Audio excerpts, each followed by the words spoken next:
بسم الله الرحمن الرحيم الحمد لله رب العالمين والصلاة والسلام على المبعوث رحمة للعالمين وعلى آله وصحبه أجمعين أما بعد قال الله عز وجل في كتابه العزيز وفرقانه الحميد بعد أعوذ بالله من الشيطان الرجيم بسم الله الرحمن الرحيم وأصبح فؤاد أم موسى فارغا إن كادت لتبدي به لولا أن ربطنا على قلبها لتكون من المؤمنين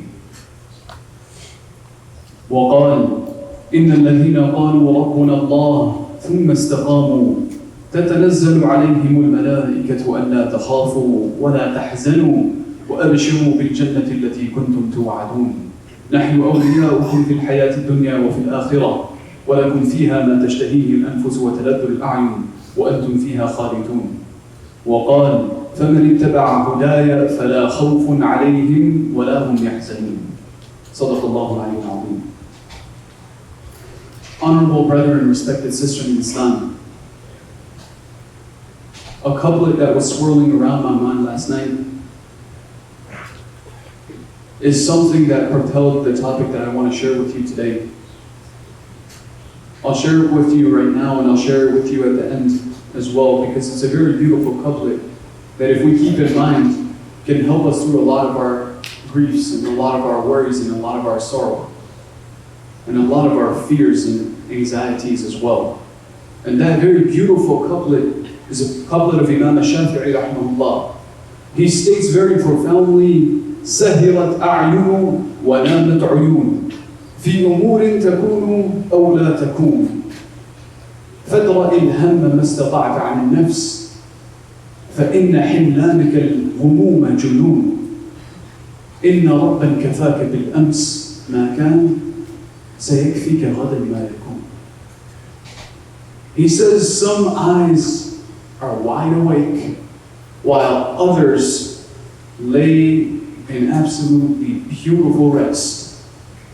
The common denominator for both eyes are matters which may happen or may not happen.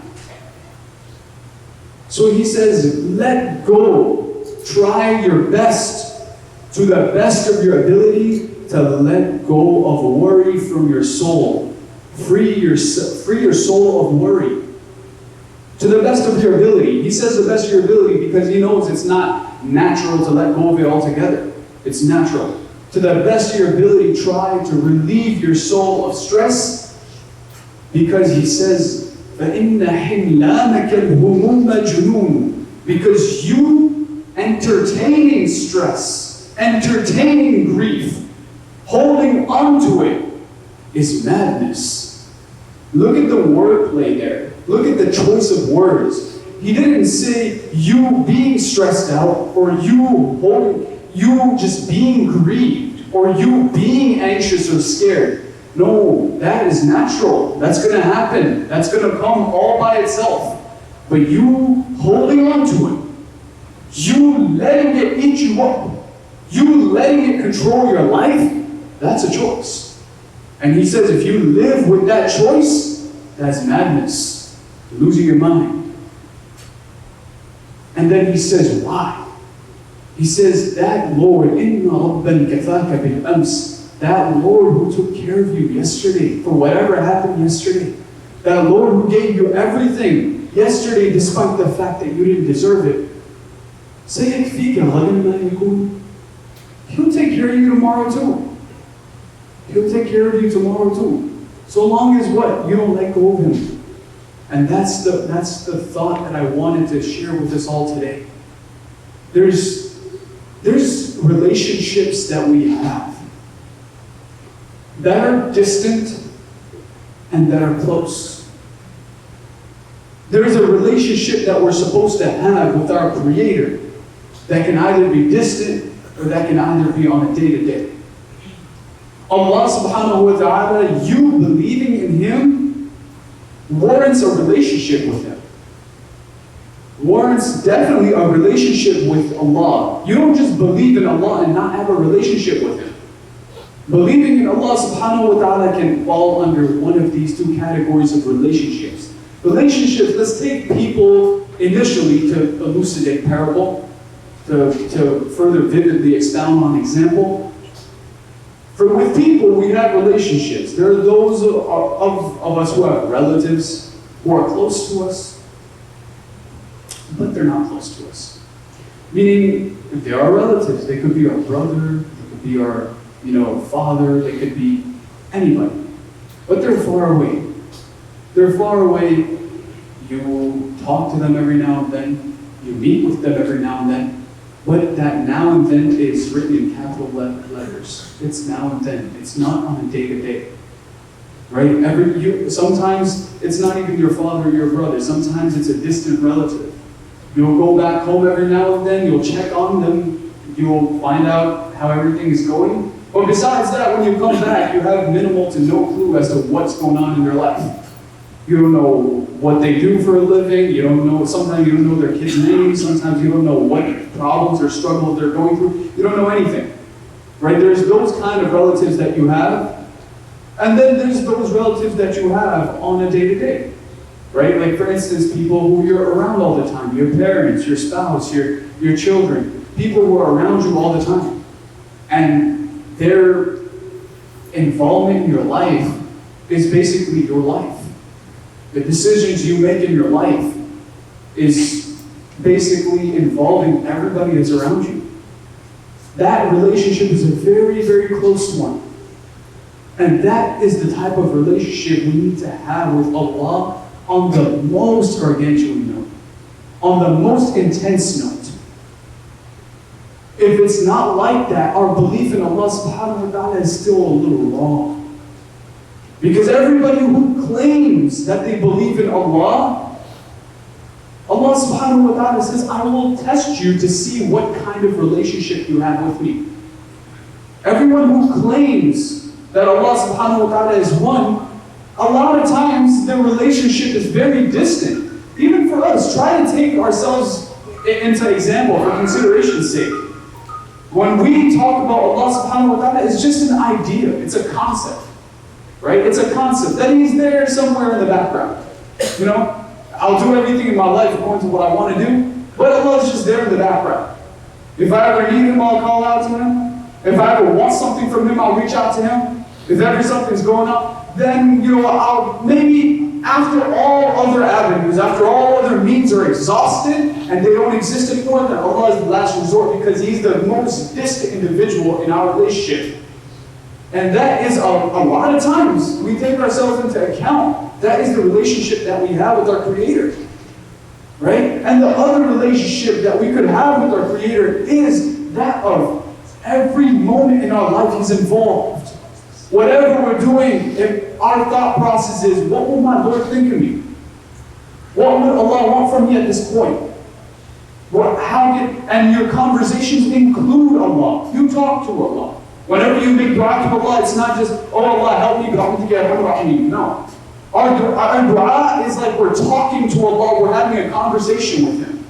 Right? That is one type of relationship that we can have with Allah. And that is why Surah Al-Fatiha is even called Salat sometimes. Right? The Prophet ﷺ says, La salata liman lam yaqra' bi-fatihatil kitab. There is no prayer for that individual who doesn't read Surah Al-Fatiha. In essence, Surah Al-Fatiha is synonymous to prayer. Why? Because that is a conversation with Allah. That is Allah talking to you first couple of verses, and then as soon as you get to Iyyaka na'budu, you alone do we worship, you alone do we ask for help, that is you talking back to Allah. And that is the epitome. That is quintessential relationship advice for those who are looking to build a relationship with their Lord. And that is what defines true belief.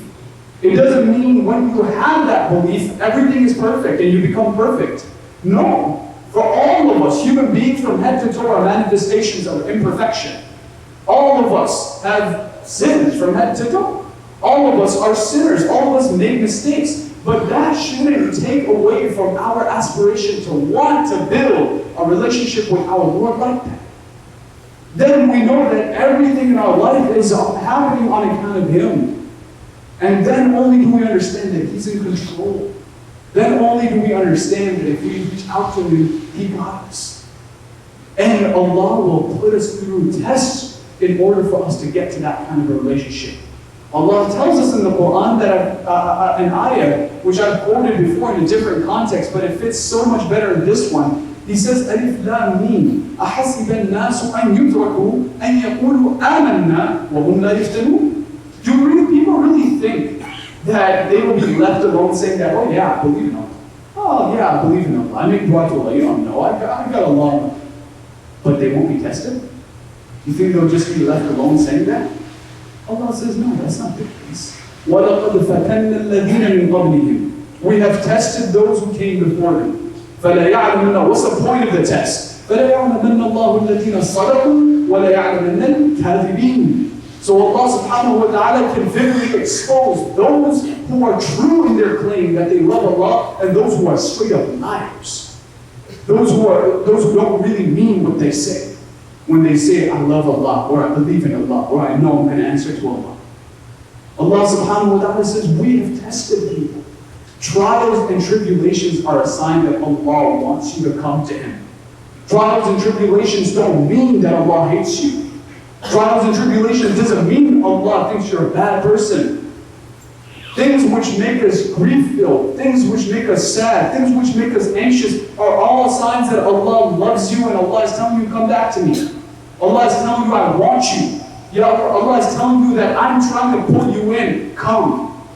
That is all grief and sorrow is a manifestation of. Right? If we think that true happiness lies in a problem-free life, in materialistic entities beyond measure, in things, in situations that make you happy, that is wrong. If you think that you have everything in the world, then only can you not fear, then only can you not be scared, then only can you not have sorrow and grief, then Allah tells you, the Pharaoh had everything. The Pharaoh had everything. Fir'aun, he had the king of the world. He was the king of the world. Had the world at his disposal. The kingdom of everything that ever existed that was fancy was at his feet. Everything. And to top it all off, he had the arrogance of a tyrannical and oppressive, bohemian, subversive ruler. أَنَا رَبُّكُمُ الْأَعْلَى. I'm your Lord, the Most High. That was their own speech. And this man, if you think because he had it all, and he had the charisma and the stubborn nature and arrogance of flaunting it all, if you think that saved him from fear, Allah says, وَنُرِيَ فِرْعَوْنَ وَهَامَانَ وَجُنُودَهُمَا مِنْهُمْ مَا كَانُوا يَحْذَرُونَ. We showed Fir'aun, we showed Haman, who was Fir'aun's homie. We showed Junud, their cohorts and their troops. All of that Fir'aun squad, we showed them, we gave them a little taste of what it is they feared. What did they fear? They feared somebody's going to come and take over my kingdom. And Allah raised that very child in their house. Allah raised that very child in their palace. The very thing that they feared despite having everything in the world. Allah raised that child in their own house.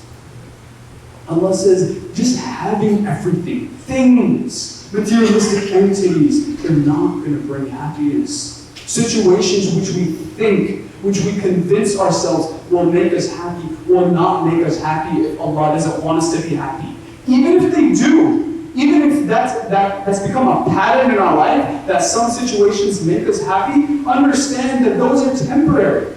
The happiness is not coming from the situation. The happiness is not coming from the thing. It's coming from Allah. And if Allah wants, He'll strip it away. Which is why sometimes when some things go right, when some things go your way, you get really happy. You get really excited. You get really ecstatic. And the next day something goes haywire, you're sad again. You're sad again. Why limit your happiness? Why restrict it to the thing when you know the thing will fade? And when you know the thing fades, your happiness also fades. Why not lock your happiness into Allah? Why not give it to Allah? Why not hand it over to Allah? Why are we afraid of trusting Allah? That is something that we really need to, myself and all of us need to ask ourselves. Why are we afraid of trusting us who's been there for us since day one? Since before day one, since before we existed. Right? Allah subhanahu wa ta'ala loves us. He doesn't want bad for us. He doesn't want bad for us. And grief and sorrow is a part and parcel of what He created us in. We're not supposed to be looking for a sorrow-free life. We're not supposed to be looking for a completely blissful life with absolutely no worry. If we're looking for that, we're on the wrong planet. If we're looking for that, we're not in Jannah. Allah tells us, لَقَدْ خَلَقْنَا الْإِنسَانَ فِي كَبَدٍ. We have indeed created man in kabad. Kabad is difficulty. Imagine yourself in a storm. This world is a storm. The Prophet says that dunya sijnul mu'min. This world is a penitentiary, it's jail for believers. When Jannatul, if you're looking for Jannah, happiness all the time, when Jannatul kafir, it's happiness and it's a Jannah for the disbeliever. So Allah is telling you that I created you in difficulty. That doesn't mean I hate you. That doesn't mean you're a bad person. That doesn't mean I don't want the best for you. It just means that I want you to ride this out and do better, even more. Do even more better later. That's Allah. That is what Allah is telling us. لَقَدْ خَلَقْنَا الْإِنسَانَ فِي كَبَدٍ. And one thing that I wanted to highlight, that was just the introduction. What I wanted to highlight was that human beings basically have the most difficulty in two situations. And Allah tells us that. Two situations: fear and sadness. Fear and grief. Anxiety and grief. And when you follow Allah's guidance, when you do what Allah tells you to do, Allah says, فَمَنِ اتَّبَعَ هُدَايَ فَلَا خَوْفٌ عَلَيْهِمْ وَلَا هُمْ يَحْزَنُونَ. That individual who follows my guidance, who implements my manual for life, فَلَا خَوْفٌ عَلَيْهِمْ وَلَا هُمْ يَحْزَنُونَ, then there will be no fear upon them and no sorrow. Look at the word choice here. Again, I'm going to focus a lot on the words of the Quran verses today. Look at the word choice here. He says no fear will be on them. He didn't say فَلَا خَوْفٌ لَهُمْ. He didn't say fear will not be for them. Meaning they will have no fear and they will have no grief if they follow Allah's guidelines. No, fear will not be on them. Meaning it will not overpower them. It will not break them. They will have fear. They will be scared to death. They will be grieved beyond measure, but they'll still be holding on to Allah. They will still be hopeful. They will still manage to crack a smile. They'll still manage to not be miserable. They will make happiness and grief coincide. They will make both of these anxiety, paranoia, and happiness and contentment coexist. They will be capable of pulling off that wonder. And that's the goal of our life. To pull it off, not to diminish fear. Right, subhanAllah, there's one story that I wanted to share with everybody. We probably all know it, but it serves as a reminder for me and for all of us. The story of Musa alayhi salatu wasalam with his mother. When he was born, what happened? What happened? Musa alayhi salam's mom was tripped. She was scared to death. Why? Because the tyrannical rule of Pharaoh mandated the slaughter of babies upon birth. So she knows as soon as my toddler, as soon as my infant comes out of me, he's gone, he's dead. Maybe I'll have him for a little while, and that's it. It's the end of him. So she's scared, naturally. I mean, even if she knows this is something that's going to happen anyway, she's still scared because she's a human being. She's terrified. The soldiers are patrolling the area. Musa alayhi salatu wasalam is about to be born, make its existence on earth. Musa alayhi salam's mom is scared. So she reaches out to Allah. When she reaches out to Allah, Allah extinguishes her fear. Allah releases her anxiety. How does He do that is the focus of what I want to elucidate today. How does He do that? He says, أَنِّقْدِي فِيهِ فِي التَّابُوتِ تقضي فيه في اليم ولا تخافي ولا تحزني. You're scared, right? Musa's about to be slaughtered, right? Alright, I'm going to make it better for you. What do you have to do? Take the child, throw him in a basket, and throw the basket in the river. Think about that. The basket has no guarantee that it's going to float. It has no warranty. It could drown. Water could fill up and it could drown. The river is the Nile River. There could be waves that knock the baby over. And separation anxiety on top of that. Adding so much stress. Allah is telling you, you know, this is the way I'm going to get rid of your fear. Take your baby, wrap him up, and not even place him in the river so he can float nicely, he can sail smoothly. No, throw him in the river. Take your baby. Alqi means to throw something. Throw him in the river. And Musa a.s. mom, obviously, she's going to do it because she reached out to Allah. And that's what Allah's commanding her to do. So she does. She takes her baby, puts it in a basket, throws it in the river, and subhanAllah, look at the word choice. The point is not the story. It's about how Allah is telling us the story and how it can affect our life, how it can impact our life and our fears. So Musa a.s. mom throws it in the river, and Allah says, وَأَصْبَحَ فُؤَادُ أُمِّ مُوسَى فَارِغًا. You think she's Superwoman? She can handle all the stress in the world, and she could just be fine because she's going to be the mother of a prophet, and she's not a human being, she's an angel, and she's not programmed to have separation anxiety? No.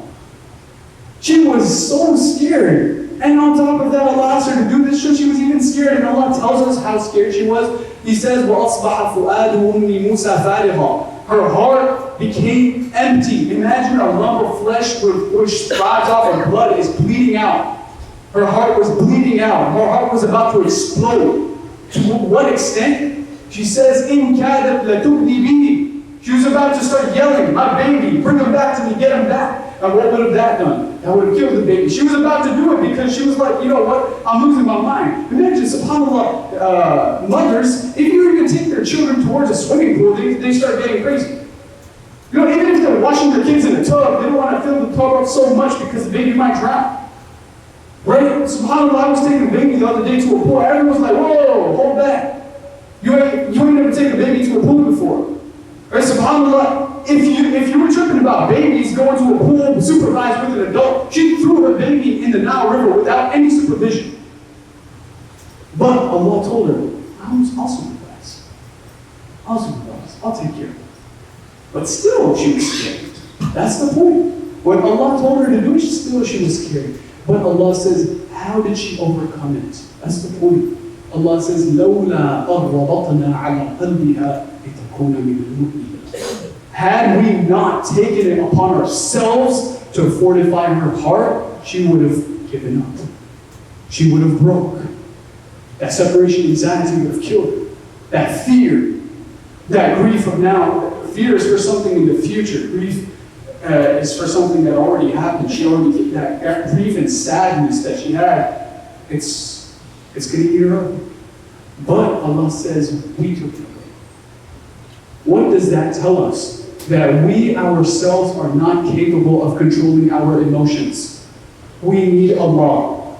The moment you start assuming that I got this and I'm failing because I'm not strong enough, then it's not you who's talking to you. It's not yourself talking to yourself and telling yourself that I'm too weak or I'm not strong enough. That's shaitan. Because you're not supposed to be strong. You're not supposed to be strong enough. You're supposed to ask Allah to strengthen you. And if you ask Allah to strengthen you, He will 100% of the time, without a shade of doubt. I swear to you by the one whose life, my life lies in His hands, He will not let you down. He will strengthen you. He will have your back. When you look at Allah and you trust Allah and you just ask Him, please take care of my situation, Allah will take care of you, guaranteed. The way He takes care of you is not by changing reality. He's not going to change reality. Musa a.s. didn't start flying. Musa a.s. didn't start smooth sailing. No. But Allah just inspired her heart with further fortification, and that is how she was put to ease. Allah did it. She didn't do it. And Allah says, لَوْلَا أَرَّبَطْنَا عَلَىٰ قَلْبِهَا, had we not strengthened her heart. And then He says at the end of it, لِتَكُونَ مِنَ الْمُؤْمِنِينَ, and that is how you become a believer. A believer not through lip service, a believer by living up to what you say. Claiming you believe in Allah, thereafter trusting Him to take care of what you have. SubhanAllah, on account of this, another very beautiful verse comes to mind, where He says, إِنَّ الَّذِينَ قَالُوا رَبُّنَا اللَّهُ. Now since after the example is done, we get to the concept. where Allah elucidates the concept in the Quran. He says, those people who say our Rabb, our Lord is Allah. What is a Rabb? Allah used a very powerful term to address himself. A Rabb is somebody who loves you despite the fact that you may not deserve it. Somebody who favors you despite the fact that you may not deserve it. A Rabb is also a mun'im, somebody who favors you limitlessly. Somebody who gives you breath despite the fact that you constantly disobey him. A Rabb is somebody also who nurtures you, who helps you grow from one mindset to another, from one stage of physicality to another. Somebody who nurtures you and sees it through completely, intensely. And Allah subhanahu wa ta'ala says that those who say that our Rabb, our Lord is Allah, thereafter they stick to it, thereafter they're perseverant on it. What does that mean? That means that you start realizing that Allah is in control. Allah subhanahu wa ta'ala is the only one who can truly control hearts. A lot of times, why are we sad? Why are we filled with sorrow? Because somebody else might harm us. Somebody else might say something to us that we may not like.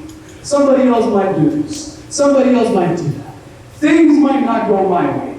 Things might go south or haywire.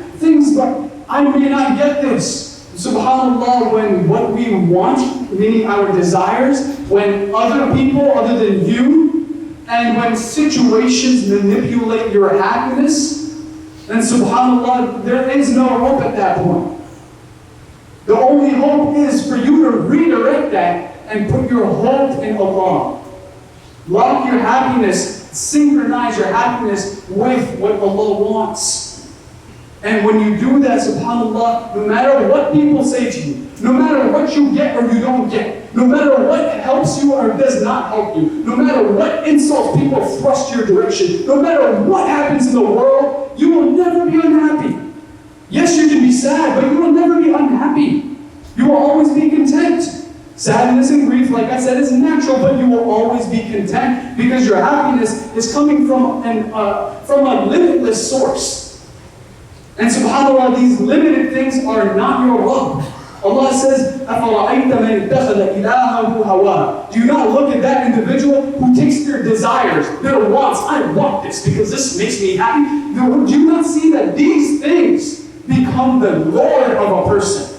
Where they are willing to do everything and sacrifice even Allah because this something materialistic makes me happy. Allah says, at that point, despite the fact that they have knowledge, Allah will deviate them. وَخَتَمَ عَلَىٰ قَلْبِ. Allah will place a seal on their hearts. وَجَعَلَ عَلَىٰ بَصَرِهِ غِشَاوَةً. Allah will put a veil on their eyes, and they will not be able to see. And their happiness, even in this world, will always be limited.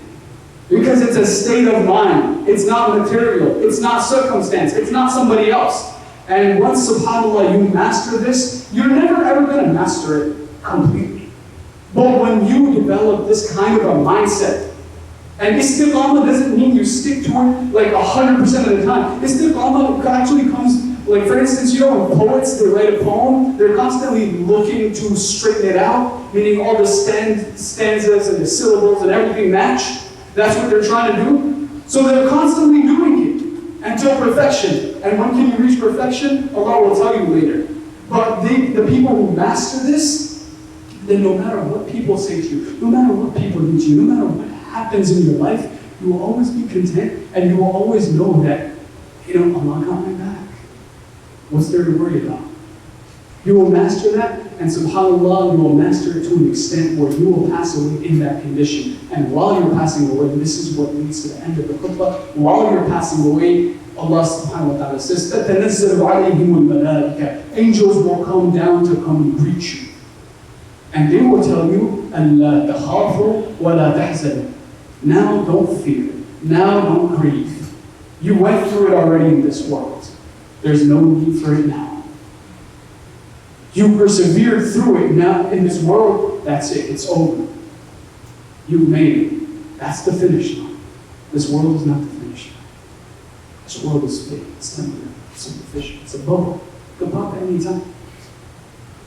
And they will tell you, وَأَبْشِرُوا, now glad tidings, بِالْجَنَّةِ الَّتِي كُنْتُمْ تُوعَدُونَ, with the Jannah that you were promised all along.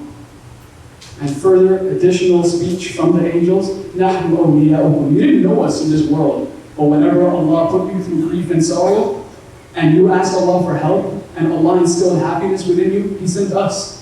We were your friends. نَحْنُ أَوْلِيَاؤُكُمْ فِي الْحَيَاةِ الدُّنْيَا. We were your friends in this world. وَفِي الْآخِرَةِ, we're going to be your friends now too. وَلَكُمْ فِيهَا مَا تَشْتَهِيهِ الْأَنفُسِ. Now you get everything your heart desires. وَتَلَذُّ الْأَعْيُنِ, everything your eye fancies, now you get it all. وَأَنْتُمْ فِيهَا خَالِدُونَ, and this is not fate, you're staying here forever. That is something we all want to leave this world on and know. And subhanAllah, may Allah give us the mindset. Because one thing that shaitan loves, the devil loves, is he loves to come at you. He loves to come and deceive you at your most vulnerable moments. When you are going through sadness and grief for something that didn't happen your way, the shaitan will come to you and start lecturing you. You will start getting thoughts, but those are not your thoughts because you're not evil. Shaitan is evil, and shaitan is planting thoughts in your head that if Allah loved you, why did He put you through this? If Allah loved you, why did He put you through this situation? Allah could have created a circumstance where He removed everything, a brief sorrow, and you could have been happy. And He'll give you examples of people around you. Like this person is happy, that person is happy, and He'll point out all the superficial fake happiness that people are going through, never expound on their trivial and petty and nettlesome circumstances. Rather, He will highlight all of the glamour of everybody else and be like, see, they're happy, Allah made them happy, Allah subhanahu wa ta'ala kept your happiness there. Go run there, don't run to Allah. And once that happens, understand, my dear respected brothers and sisters, that is shaitan talking, that's not you talking. When shaitan is talking, defeat him. Defeat him and say, no, I don't want you, shaitan, I want Allah. No, I don't want you, my nafs, my desires, I want Allah. And if I have Allah, I have everything. If my heart doesn't have Allah, it's not a heart. There's a very beautiful Urdu couplet. That rose doesn't, it's not called a rose if it doesn't have fragrance. But that heart is no heart which doesn't have Allah. Right? May Allah subhanahu wa ta'ala give me and all of us the ability to implement what has been said. Again, to fulfill my promise, what I said in the beginning, to tell you this, the very beautiful couplet of Imam Shafi'i so we can go home with it, is something that even if you don't remember the Arabic of it, just keep the English or Urdu or whatever it is in your mind, and inshallah Allah subhanahu wa ta'ala will use that to navigate us through our grief, not diminish it, but help us overcome it and overpower it and make it to the finish line. سهرت أعين ونامت عيون في أمور تكون أو لا تكون فادع الهم ما استطعت عن النفس فإن حملانك الهموم جنون إن ربا كفاك بالأمس ما كان سيكفيك غدا ما يكون. Some eyes are wide awake and some eyes fall asleep. Both in anticipations of affairs which may happen, which may not happen. So let go, free your soul of any worry whatsoever. Free your soul, meaning it's going to come, but free your soul of the worries that come to the best of your ability, because you entertaining, harboring, and letting grief fester in your heart is madness, because it's a choice that you made. And understand that that Lord who took care of you yesterday will not abandon you tomorrow. May Allah give us all the abilities to implement.